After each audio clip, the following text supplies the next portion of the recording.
Sir, തെരഞ്ഞെടുപ്പ് ക്യാമ്പയിനുകളിൽ തനിച്ചായിപ്പോയ പിണറായി വിജയൻ.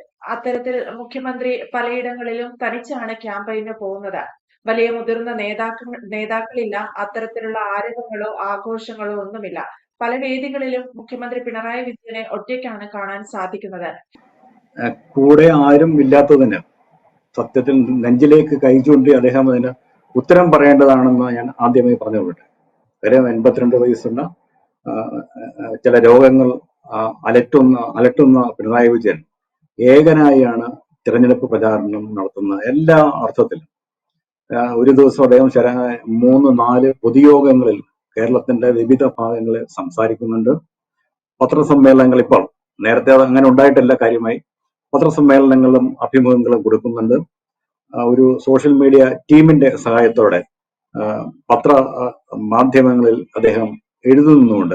പക്ഷെ കൂടെ ആരുമില്ല. ഇത് പത്രക്കാരോട് സംസാരിക്കുമ്പോൾ അതിന്റെ ഒരു ആ ശരീരഭാഷയിൽ തന്നെ ഒരു പ്രശ്നം നമുക്ക് ഫീൽ ചെയ്യുന്നത്, അതൊരു വലിയ ക്യാമ്പയിൻ നടത്താൻ പണ്ടൊക്കെ നമ്മുടെ മനസ്സിൽ വരുന്ന CPM-ന്റെ കേന്ദ്ര നേതൃത്വം കേരളത്തിന്റെ പല ഭാഗങ്ങളിലും വന്ന് പ്രചാരം നടത്തിയ ഒരു കാലമൊക്കെ പഴയ സഖാക്കന്മാരുടെ മനസ്സിലേക്ക് അപ്പോൾ വരും എന്ന് എനിക്ക് തോന്നുന്നുണ്ട്.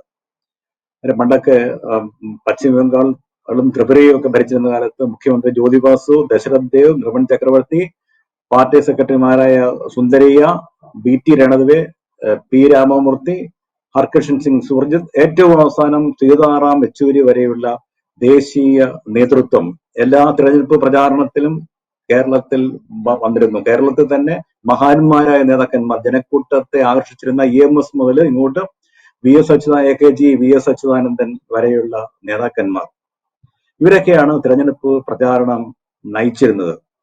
ബാക്കിയുള്ള സഖ്യകക്ഷി നേതാക്കന്മാരുണ്ടായിരുന്നു, വലിയ നേതാക്കന്മാർ, ഒരുപക്ഷെ പാർട്ടികളെക്കാട്ടിലും വലിയ നേതാക്കന്മാർ കേരളത്തിൽ സഖ്യകക്ഷികളിലും ഉണ്ടായിരുന്നു. പക്ഷെ ഇപ്പോൾ ആരാണുള്ളത്? ഇപ്പോൾ ഉള്ളത് പാർട്ടിയുടെ ജനറൽ സെക്രട്ടറി ശ്രീ സഖാവ് MA ബേബി. അദ്ദേഹം സജീവമായി കേരളത്തിലുണ്ട്. പാർട്ടിക്കാരോട് സംസാരിക്കാൻ MA ബേബിയോ അല്ലെങ്കിൽ പാർട്ടി സംസ്ഥാന സെക്രട്ടറി MV ഗോവിന്ദനോ, അതുമല്ലെങ്കിൽ ആളിനെ അത്യാവശ്യം കൂട്ടാനായിട്ട് MM മണിയോ ഒക്കെ മതി. പക്ഷെ തിരഞ്ഞെടുപ്പ് പ്രചാരണം പാർട്ടിക്കാർക്ക് വേണ്ടിയുള്ളതല്ല, അത് പൊതുസമൂഹത്തിന് വേണ്ടിയുള്ളതാണ്. കൂടുതൽ വാർത്തകളും വിശേഷങ്ങളും നിങ്ങളിലേക്ക് എത്താൻ ABC മലയാളം സബ്സ്ക്രൈബ് ചെയ്യുക, ബെൽബട്ടനും അമർത്തുക.